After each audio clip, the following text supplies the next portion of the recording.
네, 안녕하세요, 여러분. 진사로입니다. 2026학년도 수능시험 대비 한국사 3등급 맞춤형 개념 강의. 오늘은 본 수업의 첫 번째 시간으로 선사시대부터 여러 나라의 성장까지 함께 공부해 보도록 하겠습니다.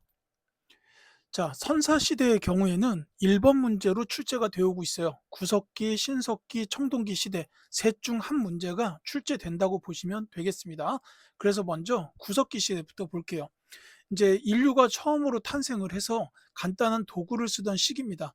이때는 이제 이동 생활을 했는데 사냥이나 수렵이라고도 하죠. 사냥이나 채집을 주로 했어요. 그렇기 때문에 한 지역에서 동물을 잡아서 먹고 그다음에 과일이나 열매를 따서 먹고 나면 그 지역에 더 이상 먹을 게 없게 될 거예요. 그러면 이제 다른 지역으로 가는 거죠. 이렇기 때문에 이제 이동 생활이 되는 거고 그러다 보니까 거주하는 곳도 이제 동굴이나 막집, 그다음에 나무 그늘 같은 요런 이제 임시 숙소의 개념이라고 보시면 되겠죠. 나무 그늘 나올 수도 있고 바위 그늘이라고 주어질 수도 있어요. 뭐 어차피 같은 개념으로 보시면 되겠죠. 그다음에 이때 사용했던 도구는 뗀석기입니다. 이제 돌을 떼어내서 만든 기구라는 뜻이겠죠. 그러니까 이제 돌을 깨서 날카로운 단면이 나오면 그 단면으로 뭐 짐승의 가죽을 벗긴다든지 과일 과일 열매를 깐다든지 뭐 이렇게 했을 거예요. 대표적으로 이제 주먹도끼 같은 요런 이제 도구가 있습니다. 지금도 박물관 가면 손쉽게 볼 수 있어요. 그다음에 이제 신석기의 경우에는 농경과 목축이 시작된 시기예요. 이제 농사죠. 그다음에 이제 목축이라는 거는 가축을 키우는 거. 이제 요게 시작이 됐으니까 이제 이때부터는 이동 생활을 할 필요가 없어요. 그러니까 이제 한 지역에 눌러 앉는 정착 생활.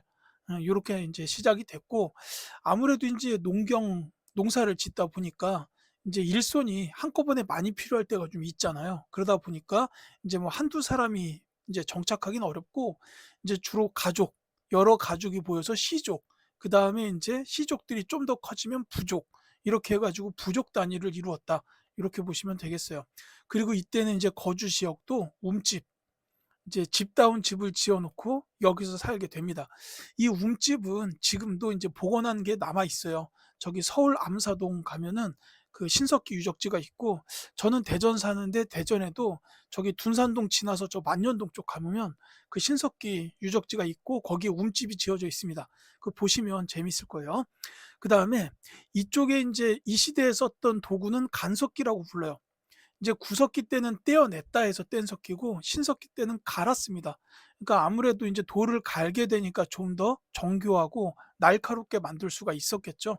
대표적으로는 이제 갈돌, 갈판 같은 요런 게 있고 그다음에 인제 농경을 했기 때문에 수확물들을 담을 그릇도 필요해요. 그래서 나왔던 게 인제 빗살무늬 토기, 이제 요런 게 있습니다. 요 지금 제가 밑줄 그어 놓은 요 부분들은 이 시대에 맞는 그 대표적 키워드들이기 때문에 반드시 기억해 두실 필요가 있겠어요. 청동기 역시 마찬가지입니다. 이 청동기의 가장 대표적인 특징은 벼농사가 시작이 됐다는 거예요. 신석기 때의 농경 때는 잡곡이나 그다음에 이제 밭농사 요쪽이었고 이제 청동기는 벼농사라고 보시면 돼요. 그러니까 이제 우리가 지금 먹는 쌀이죠. 그래서 인제 벼농사가 시작이 됐고 이때 인제 아무래도 생산성이 좀 향상이 되죠. 생산성이 향상이 되면서 잉여물이 발생하게 돼요. 수확하고 남은 게 이제 존재하게 된다라는 겁니다. 그래서 사유재산 발생으로 이어지는 거고 그다음에 인제 이 과정에서 아무래도 이 벼농사도 역시 한꺼번에 많은 노동력이 필요할 때가 많다 보니까 이때는 인제 모여 사는 단위가 좀 더 커져요. 그리고 인제 잉여물 뭐 사유재산 요런 것 때문에 주변 집단과의 다툼도 많아지겠죠. 이제 그러다 보니까 그 과정에서 싸우게 되고 계급이 발생하게 된다라는 거예요. 인제 뭐 지배자와 피지배자 요렇게 해 가지고 높은 계급, 낮은 계급 이 계급이 발생하게 되고 이 과정에서 인제 또 높은 계급의 사람들끼리 또 싸워서 더 높은 계급이 생기고 더 높은 계급이 생기고 이러다 보니까 인제 정말로 높은 군장 요런 분들이 출연을 하게 되죠.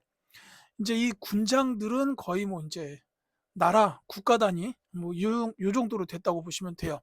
그러면서 인제 드디어 국가 형태가 처음으로 나오게 되는 게 인제 우리나라에서는 그게 고조선이었습니다.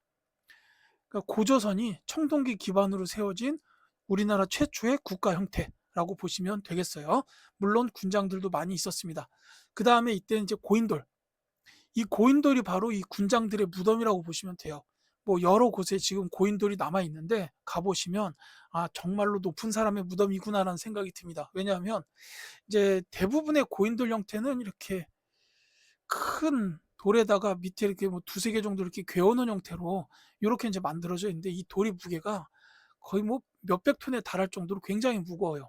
그러니까 이거 뭐 기계도 없는데 사람들이 이렇게 집단적으로 옮겨 가지고 만들어야 되니까 그만큼 '높은 사람의 무덤이다.'라고 요렇게 보실 수가 있다는 뜻이죠.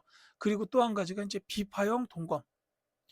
인제 청동으로 만든 검인데 이제 악기 비파 모양을 닮았다고 해서 비파형 동검이라고 이렇게 돼 있습니다. 사진 보시면 알 수 있을 정도는 돼야 돼요. 자 그다음에 인제 철기 시대는 시험에 자주 등장하지는 않습니다.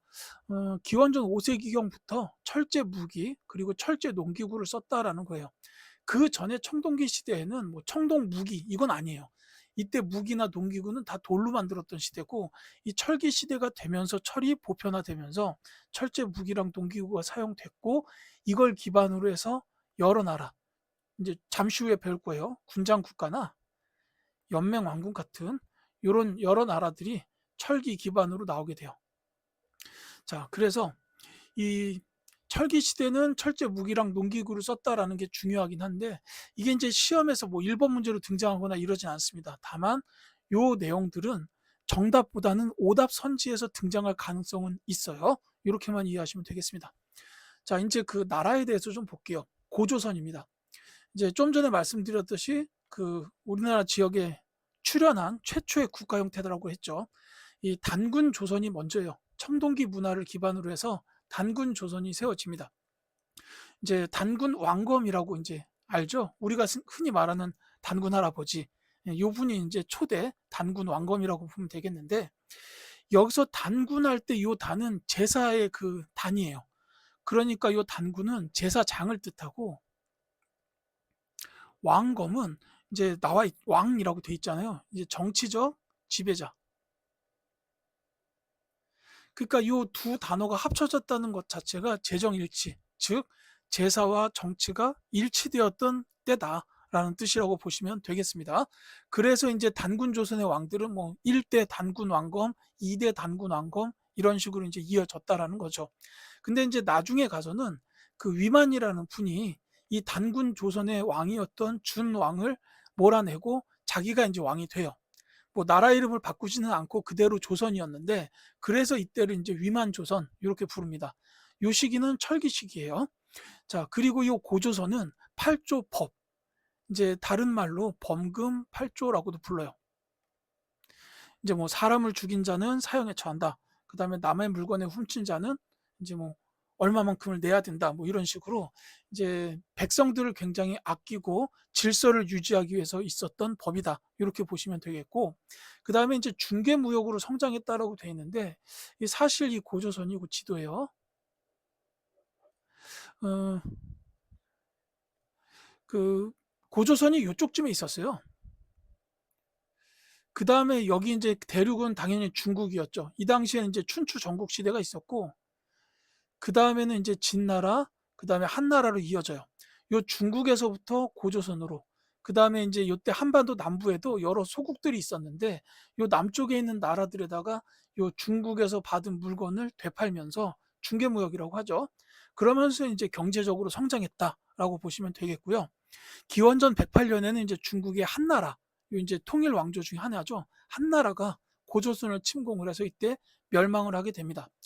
요게 시험에 나오진 않는데 요 멸망 이후에 한나라에서 인제 한사군 요 인제 다른 말로 군현이라고 해요. 그러니까 인제 이 지역을 지배하기 위해서 인제 한나라에서 군현을 설치를 했는데 설치는 해 놓고 관리를 잘 안 해요. 그래서 인제 그 요 고조선 지역에 남아 있던 우리 민족의 사람들이 요 군현을 정벌을 하면서 이게 인제 여러 나라로 이어지게 돼요.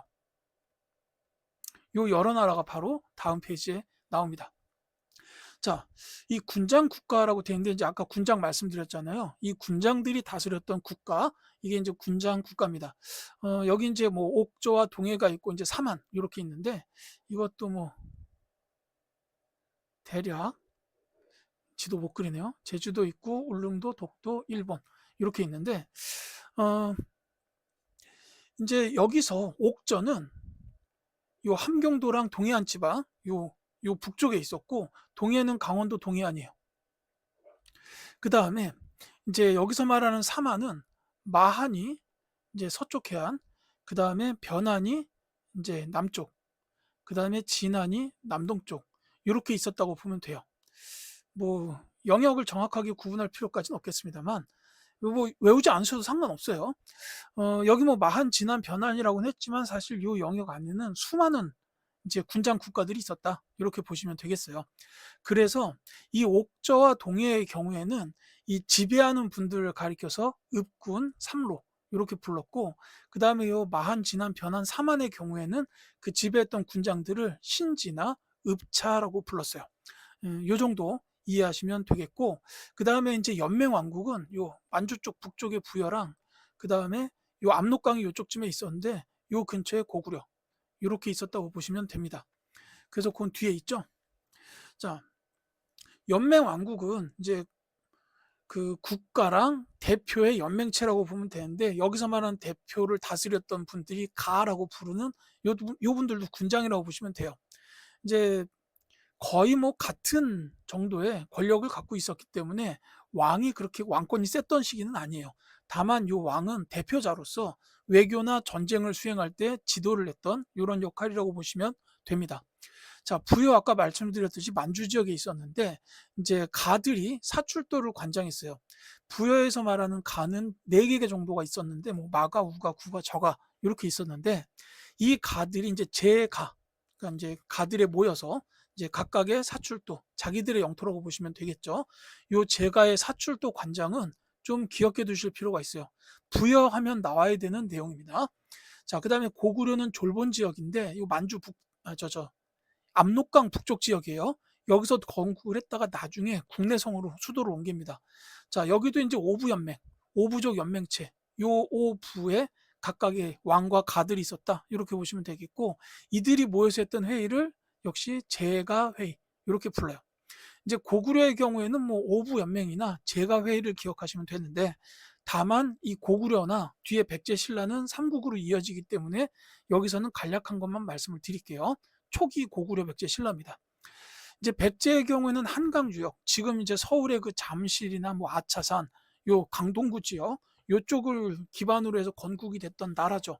이제 백제가 있었던 때 마한의 여러 군장 국가들이 있었는데 이 소국들을 제압하면서 성장을 했어요. 그래서 결국은 이제 마한으로 불렸던 그 지역들을 백제가 전부 이제 차지하게 되죠. 신라도 마찬가지로 이제 경주 지역에서 건국이 됐어요. 처음에는 사로국이라고 해서 박혁거세 요 분이 건국을 했는데, 이제 경주랑 낙동강 주변 지역에서 진안의 소국들을 복속하면서 성장을 했습니다. 그리고 이제 신라의 경우에는 박혁거세가 나라를 세웠지만 그 뒤로는 뭐 석탈해, 김알지 이런 분들이 이제 왕을 맡으면서 이제 박씨, 석씨, 김씨가 돌아가면서 임금을 했었다. 이 정도 기억하시면 돼요. 자세한 내용은 삼국시대로 넘어갑니다. 그 다음에 연맹왕국 중에서 하나는 자세히 말씀을 드릴게요. 가야입니다.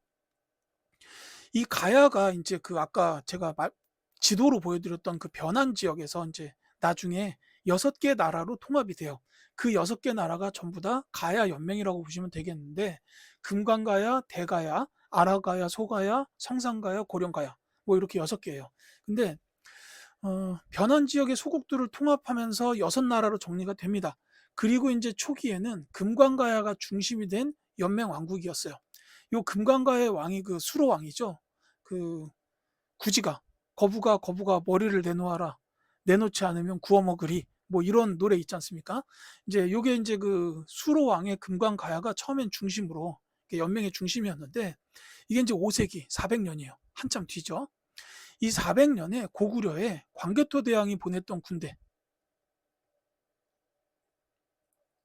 광개토 대왕 군대의 공격을 받아서 이 금관가야가 쇠퇴를 하게 돼요. 이때 신라의 임금이 뇌물마립간이었는데 이 외한테 침략을 받아요. 그러니까 뇌물마립간이 광개토 대왕한테 도와달라라고 요청을 하니까 광개토 대왕이 알겠다고 하고 자기 정예군을 보내요. 그래서 이제 이때 고구려 군대가 굉장히 강했어요. 그러니까 왜군 뭐 이런 데 게임이 안 됩니다. 그래서 이제 그냥 밀고 가니까 왜군들이 도망을 쳐서 금관가야 쪽으로 도망을 가요. 근데 이제 그러다 보니까 이 고구려 군대가 거기까지 쫓아가서 금강가야 군대까지 물리치고 이제 이때 그래서 금강가야가 고구려 공격을 얻어맞고 쇠퇴를 하게 됩니다. 그러다 보니까 연맹의 중심이 대가야로 넘어가게 돼요. 어, 이렇게 해 가지고 얼마간 시간이 가다가 이제 신라에 의해서 결국 금강가야가 먼저 버풍왕 때 멸망을 하고 대가야는 진흥왕 때 멸망을 하면서 가야 연맹이 완전히 이제 사라지게 됩니다. 요 가야는 삼국시대에도 꽤 오랫동안 존속을 했어요. 6세기까지니까. 다만 이제 삼국시대 때 다뤄지지 않기 때문에 여기서 자세히 말씀을 드렸습니다. 자, 오늘 이렇게 해서 그 삼국 시대 이전, 그러니까 선사 시대랑 여러 나라의 성장까지 이제 같이 말씀을 드렸는데 중요한 내용들만 정리를 좀 했죠. 자, 구석기의 경우에는 이동 생활을 했고 동굴이나 막집, 나무 그늘에서 거주했다. 그리고 주로 사용했던 도구가 뗀석기였다라는 거 기억하셔야 되고요. 신석기는 이제 농경, 목축이 시작된 시기죠. 농경하고 목축. 그러다 보니까 정착 생활이 됐고, 그리고 움집에서 거주하게 된 거죠. 이제 한 지역에 머물러서 살아야 되니까. 그 다음에 사용했던 도구는 간석기, 그리고 이제 요 농경 결과 저작물이 필요하니까 빗살무늬 토기, 이제 이런 것들이 있었다라는 거.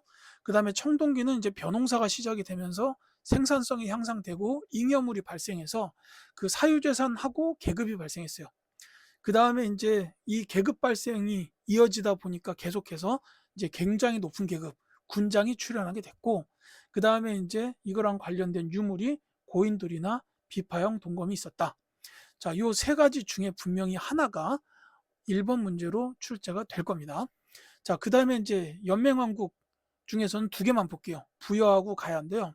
부여는 만주 지역에 있었던 연맹왕국이죠. 그래서 이제 이때 그 왕과 가의 연맹체. 그래서 제가의 사출도 관장 중요합니다. 각자의 영토를 다스렸다는 뜻으로 이해하시면 돼요.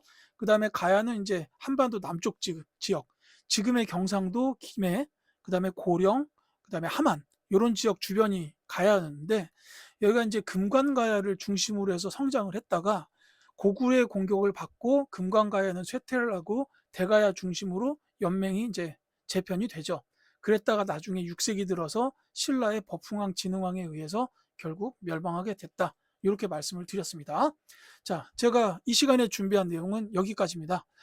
지금 말씀드린 내용들이 굉장히 중요하기 때문에 특히 여기 써 있는 핵심 부분을 기준으로 한 번쯤은 꼭 정리를 다시 부탁을 드릴게요. 다음 시간에 삼국시대를 통해서 다시 찾아뵙도록 하겠습니다. 감사합니다.